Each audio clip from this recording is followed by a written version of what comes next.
sortie pédagogique à Dioïla, journal parlé présenté par les étudiants de la 6e promotion de l'École supérieure de journalisme et des sciences de la communication de Bamako.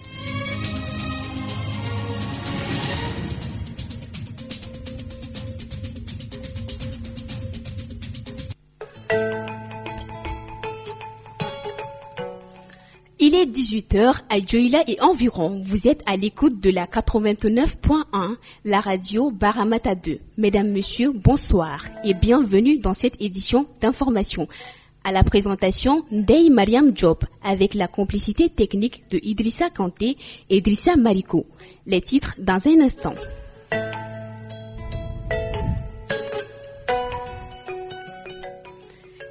Carnet santé à Dioïla, médecine traditionnelle et moderne font bon ménage pour le bonheur des populations. Le constat dans ce journal. Assainissement du cadre de vie, des efforts louables à poursuivre par les populations de Dioïla.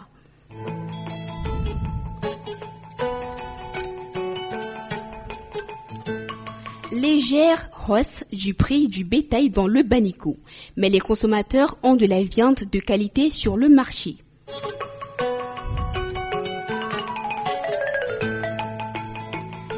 Page culture, projecteur sur le Banico Jazz, un orchestre qui a fait les beaux jours de Dioïla.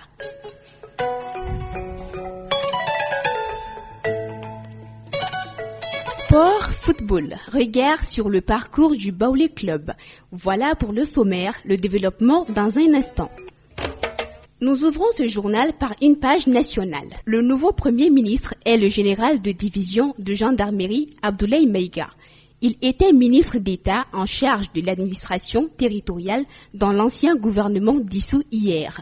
Le nouveau gouvernement a été d'ailleurs constitué ce 21 novembre. On note de nouvelles figures telles que Boubacar Diané qui devient nouveau ministre de l'énergie et de l'eau en lieu et place de Mme Bintou Kamara. Ensuite, Bakary Traoré comme ministre de la refondation en lieu et place de l'avocat Ikassa Maïga.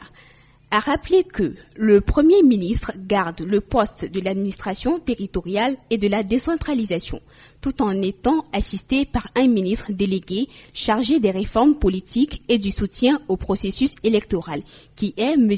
Mamani Nassiri. Dioïla a célébré aujourd'hui la Journée internationale de la femme rurale. C'était en présence des autorités régionales et diverses délégations venues de plusieurs localités. Le thème de la présente célébration était « Rôle et place des femmes rurales dans la construction d'un Mali nouveau ». Dans son intervention, la présidente des femmes de Dioïla a plaidé pour l'accès des femmes au foncier. Les échos dans nos prochaines éditions. La santé par les plantes reste le slogan de la plupart à Dioïla. Entre tradition et modernité, tous les moyens sont bons pour rester bien portants. Les décoctions à base de plantes connaissent un réel engouement au marché de la 13e région.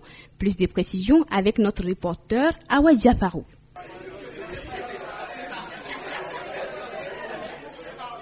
Il est 10h, nous sommes au marché de Dioïla. Sur place, les étals parlent d'eux-mêmes. Des écorces, des tiges, des racines et des feuilles répandues aux yeux des convoiteurs. Ici, tout se fait au naturel. La posologie et le dosage des produits sont prescrits, tenant compte des symptômes des malades.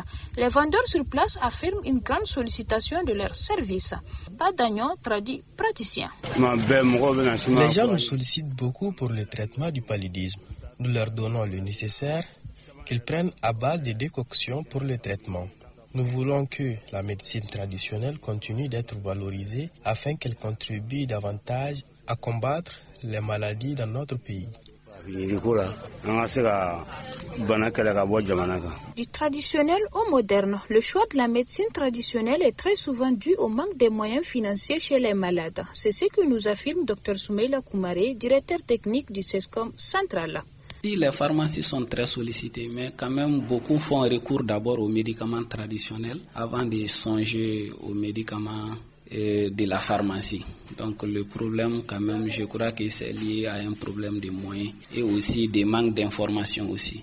Donc si nous, acteurs de santé, on arrive à sensibiliser la population, donc à créer aussi des cadres de concertation entre les traducthérapeutes et les agents de santé, je pense que ça peut rentrer dans l'amélioration de cette situation. Pour la population de Dioula, il faut d'abord faire recours à la médecine traditionnelle avant de se livrer au moderne. Généralement, j'ai toujours opté pour la médecine traditionnelle, surtout quand je me rends compte directement de quoi je souffre. Mais du moment que je n'ai pas de diagnostic concret, je me rends à l'hôpital pour une consultation. Sinon, j'ai plutôt l'habitude de combiner les deux méthodes de traitement. L'art de guérir par les plantes est pratiqué depuis bien longtemps. La médecine traditionnelle dite parallèle demeure aujourd'hui la concurrente de la médecine moderne. Entre méthodes traditionnelles et modernes, la plus grande richesse demeure la santé. L'assainissement du cadre de vie permet de réduire les maladies infectieuses. Ce défi se pose à la plupart des villes du pays. Constat fait à Dioula par nos reporters Abdoulaye Suleiman Togo et Soumaïla Issa Maïga. L'assainissement est une démarche visant à améliorer la situation sanitaire globale de l'environnement. C'est un processus de collecte, de traitement et d'évacuation des déchets liquides et solides. Comme dans l'innombrable ville, la mairie de Kaladougou n'est pas restée en marge de ce processus avec l'initiation d'une politique d'assainissement pour la ville de Dioula. Les partenaires ont porté leur appui en vue de mener des actions d'assainissement selon le secrétaire général du maire de la commune de Kaladougou, M. Bernardin Dabou. Notre compétence en matière d'assainissement a été transférée à l'Interco, qui est géré entre 10 communes, à en son sein un bureau qui décide des questions d'eau et d'assainissement. Nous sommes aussi appuyés dans cette gestion de l'assainissement par un partenaire dont le nom est Mali Sania, qui nous appuie dans le cadre de l'assainissement de la ville de Dioula. Au niveau de la station de traitement des boues, il y a un GIE qui s'occupe des vidanges. Quant à la gestion des déchets solides, il y a également deux autres qui s'occupent du ramassage des déchets. Il y a des poubelles des familles qui sont ramassées par ces GIE, mais les familles en question paient quelque chose chaque fin du mois. Créée depuis 2017, l'entreprise du groupement d'intérêt économique GIE Étoile œuvre pour la propriété de la ville. Malgré cet engagement de taille suivi d'accompagnement, cette entreprise déplore quelques difficultés. Sidi Modibo Koulibaly, administrateur du GIE Étoile. Il y a un partenaire qui a construit un dépôt de traitement des ordures liquides ainsi que solides. Quand on ramasse, on amène les ordures dans ce dépôt. Et il y a une équipe là-bas qui fait le tri de ces ordures. Nous avons plusieurs difficultés. Beaucoup ne comprennent pas jusqu'à présent l'essence même de l'assainissement. On se débrouille. Sinon, les matériels adéquats pour l'assainissement ici chez nous, ça c'est les tracteurs. Or, nous avons des tricycles. Donc, côté matériel, vraiment, on se débrouille. Sinon, ça ne va pas du tout. L'appel que j'ai à l'endroit de tout le monde, la population ainsi que les autorités, les gens n'acceptent pas l'assainissement en se focalisant sur la pauvreté. Quand tu demandes à une famille de prendre la poubelle, ils vont te dire que non, je n'ai pas les moyens pour payer. Il faudra que ces familles comprennent que ça dirait, faudra mieux que tout le monde s'implique, que les autorités aussi mettent un peu de rigueur dans l'assainissement. Vous l'aurez compris, la capitale de Baniko comprend l'aspect de l'assainissement à bras le corps, nonobstant les multiples défis à relever. À Dioula, le kilo de viande est de 2500 francs CFA au lieu de 2000 auparavant. Une légère hausse due à l'augmentation du prix d'achat du bétail par les bouchers. Le service vétérinaire rassure sur la qualité de la viande à Dioula. Notre reporter Djeneba Diallo pour plus de précisions. Les bouchers se plaignent de la cherté des animaux ici à Dioula. Le kilo de la viande qui coûtait 2000 francs est à 2500 aujourd'hui. Ils pouvaient vendre 60 kilos de viande dans la journée. Maintenant, ils ne dépassent pas les 10 à 15 kilos, affirme Moussa Daou, boucher. Le prix de la viande ne peut être abordable alors que les animaux sont chers. Le prix que tout le monde connaît, c'est 2500 francs. L'inspection est bien sûr faite par les vétérinaires. Il y a même une marque dessus qui prouve cela.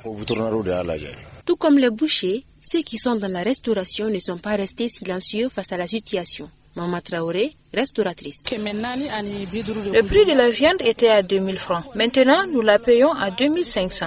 Nous, les restaurateurs, nous ne gagnons pas assez. C'est parce qu'il y a des gens qui ne peuvent pas manger sans viande que nous en mettons dans les sauces.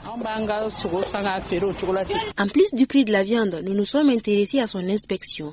À Dioula, la viande est bien sûr inspectée par les vétérinaires avant et après abattage. Les bouchers s'assurent de cette vérification de la qualité de la viande par les services vétérinaires avant la mise en vente aux consommateurs. Confirmation par le chef secteur vétérinaire de la ville, Adama Bouari.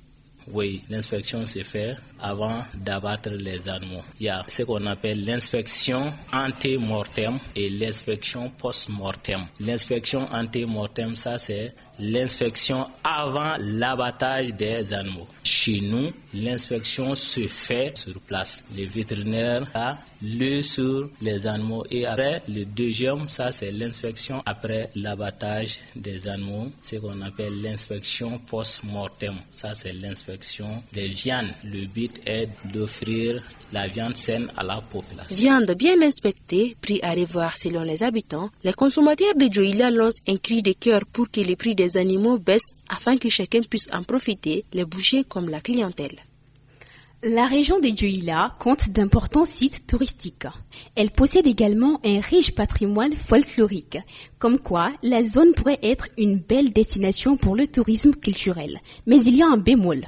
Les lieux de restauration sont rares. Un constat fait par notre reporter Amadou Sadio Kamara dans l'arrière-cour du restaurant Nando, un des rares de la localité. Nous sommes au bord de la principale route bitumée, l'unique de la région. Ici, les restaurants se comptent au bout des doigts. La restauration dans la région de Dioïla semble rencontrer certaines contraintes. Néanmoins, certains fils du terroir se sont lancés dans cette difficile tâche. C'est le cas d'Ibrahima Traoré, promoteur du restaurant Nando. Au dire de ces derniers, les raisons qui l'ont poussé à se lancer dans la restauration sont multiples, parmi lesquelles contribuer au développement de sa localité.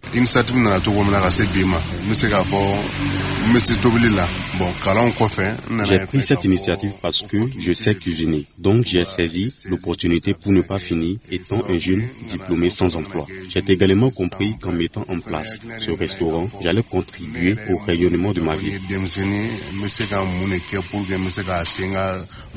Un acte de bravoure qui ne s'est pourtant pas passé en toute simplicité. En effet, au cours des 10 années de son activité, Ibrahim affirme avoir connu beaucoup de difficultés, notamment l'accès difficile à une possible clientèle.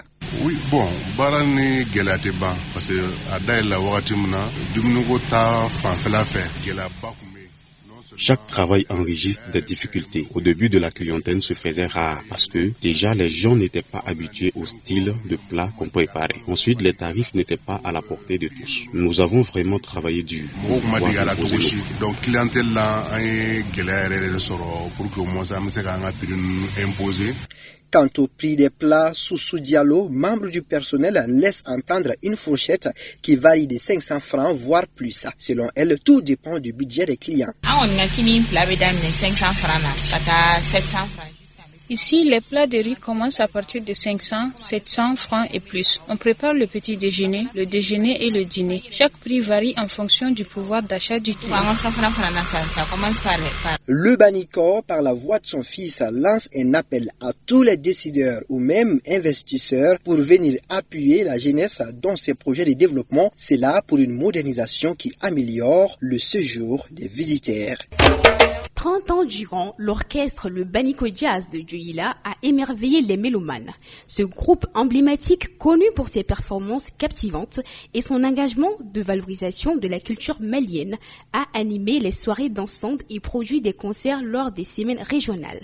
Dans ce témoignage du chef d'orchestre Moussa Samake dit Pala, je vous fais découvrir ce qui a fait de cet orchestre une légende des formations musicales au Mali.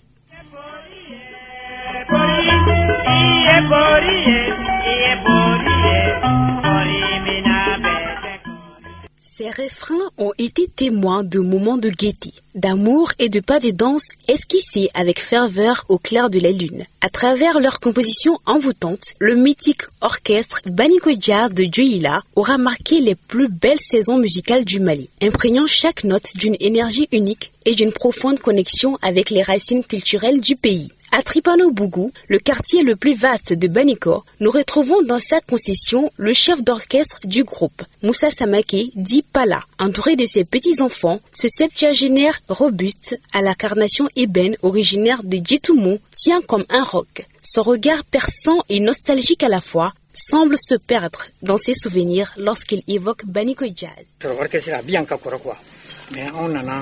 Le Baniko Jazz existe depuis les années 60, mais il a été révélé au grand public en 1970. Au début, nous étions 4 personnes, dont Sanoussi Traoré, Ladi Diallo, batteur, Djibril Silla, saxophoniste, et moi-même Pala. Je viens d'une Goni. Nous sommes arrivés à Djoila le 23 avril pour véritablement mettre en place notre orchestre. L'appellation Baniko Jazz provient du nom Baniko, qui signifie derrière l'affluent Bani en Bamanakan. Aujourd'hui, nous ne sommes que 4 membres encore en vie. Sanoussi Traoré, Ladi Diallo, Adama Namankoro Fomba, dont les jeux de jambes endiablés ont séduit plus d'un jeune en son temps. À notre époque, le jazz était le style musical par excellence. C'était la tendance. Cependant, nous avons changé de registre. On a rapidement compris que nos sonorités locales étaient aussi belles que le jazz, voire plus. Nous nous sommes focalisés sur les musiques de chez nous, tout en gardant le nom Baniko Jazz. Nous n'avons pas d'album proprement dit, mais plutôt une multitude de singles, dont le premier est paru en 1972, le second en 1974 et le troisième en 1986. L'un de nos morceaux phares, c'est la chanson dédiée à l'armée malienne, parue en 1972.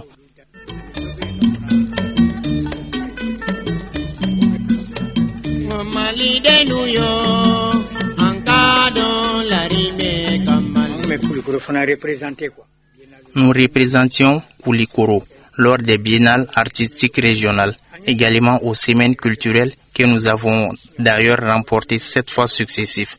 L'orchestre a été dissous en mai 1992 pour des raisons pécuniaires, après quoi chacun est allé en retraite anticipée. Il y a eu des tentatives pour relancer la troupe, mais elles ont été vaines. Pendant 32 ans, nous n'avons cessé de tourner. Nos musiciens étaient talentueux, rigoureux et polyvalents. À aucun moment, le groupe ne s'est arrêté en raison de l'absence d'un musicien ou pour des raisons de santé. Nous n'avions qu'un seul objectif, que la musique demeure, que le cœur continue à vibrer à travers nos mélodies, et ce, quoi qu'il puisse nous en coûter. L'art de redonner de la joie d'abord, notre troupe ensuite, et le reste n'est que détail. Porté par la passion, le groupe a abandonné toute ambition démesurée. Les tensions n'ont pas manqué. Chaque portion des rythmes est une liaison avec la culture et les vibrations continueront à transcender les générations.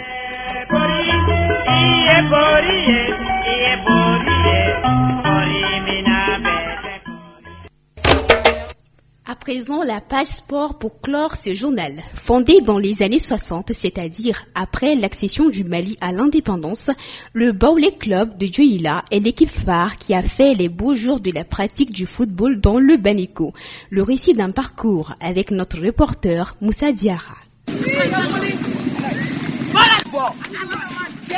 2 ans en première division du Mali, des moments de gloire et de fortes émotions, Baoulé Club de Djoila est l'équipe régionale de la cité de Baniko. Dû à la position géographique de la ville, le club doit son nom au fleuve Bani qui traverse la ville. Aliou Badara Koulibaly, président des anciens joueurs de Baoulé Club. Bon, le Baoulé Club, son nom d'abord est dû au fleuve que vous traversez avant de venir à Djoila ici. Le même fleuve qui passe un peu à la sortie de Bougouni vers Sikassou. Donc on a donné le nom, ce fleuve-là, à l'équipe parce que l'équipe était composée pratiquement de tous les grands joueurs de Massigui, de Banko, de Fana, de Belekou, de Mena et de Djoila. Le Baoulé Club est en quelque sorte l'équipe locale qui défendait par exemple les couleurs du siècle de Djoila lors des compétitions régionales. Un club riche en histoire, Baoulé Club fut promu au championnat national Ligue 1 Orange lors de la saison 1997-1998. 2 ans plus tard, le rythme du championnat national est vu pour l'équipe de Djoila. Conséquence, l'aventure en Ligue 1 est écourtée. L'équipe de Baninko se voit retourner en 2e division. Malgré ses 55 ans, cet exploit reste mémorable pour Soumaïla Doumbia, capitaine de l'équipe lors de la montée. Donc 97-98, Angara Chagrin. Lors de la saison 97-98, on a été champion régional. On est allé à monter à Koulikou. Et on est promu en première division. Lors de notre premier match en première division, Djoliba nous a battu tous. Je regrette toujours de la descente au cours de la saison. J'ai été 3e meilleur buteur du championnat avec 4 buts. J'ai été 3e buteur du Mali en première division. avec 4 buts. Après la relégation en 2001, le club se retrouve dans une situation financière sans précédent. Malgré quelques talents remarquables, le club a du mal à atteindre ses objectifs. Omar Traoré, capitaine de l'équipe. On était en première division. Le club est descendu en deuxième division il y a plusieurs années. On travaille pour retourner en D1, mais nous sommes confrontés à plusieurs difficultés. Il nous manque beaucoup de choses. Les facteurs qui nous empêchent de revenir sont nombreux. On n'a pas de terrain, on n'a pas l'effectif nécessaire et quelqu'un qui peut aider le club financièrement. Cependant, l'espoir est permis pour les dirigeants du club. Aboubakar Sangaré, secrétaire général du Bowling Club.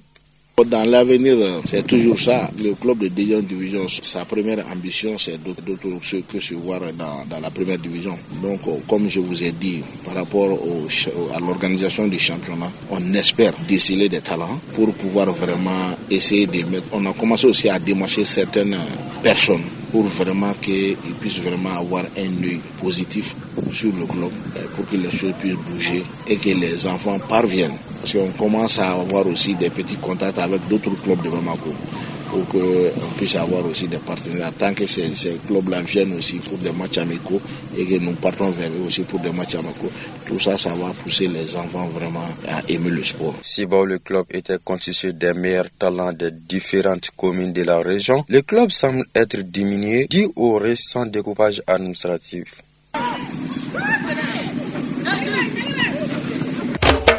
C'est tout pour cette édition, le rappel des titres avant de vous quitter. Carnet santé à Dioïla, médecine traditionnelle et moderne font bon ménage pour le bonheur des populations. Nous avons fait le constat dans ce journal. Assainissement du cadre de vie, des efforts louables à poursuivre par les populations de Dioïla pour la propriété de leur localité. Légère hausse du prix du bétail dans le Banico, mais les consommateurs ont de la viande de qualité sur le marché. Les services vétérinaires font leur travail. Page culture, nous avons mis les projecteurs sur le Banico Jazz, un orchestre qui a fait les beaux jours de Dioïla. En sport football, ce fut un regard sur le parcours du Bowling Club.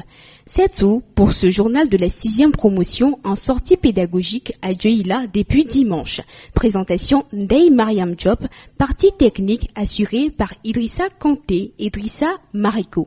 Supervision Tchona Mathieu Kone, Mokhtar Tsungara, Moussa Diara et Brahima Kamara.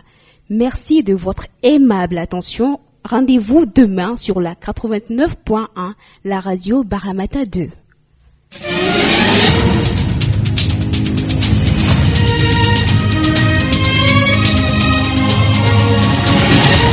C'était le journal parlé présenté par les étudiants de la 6e promotion de l'École supérieure de journalisme et des sciences de la communication de Bamako.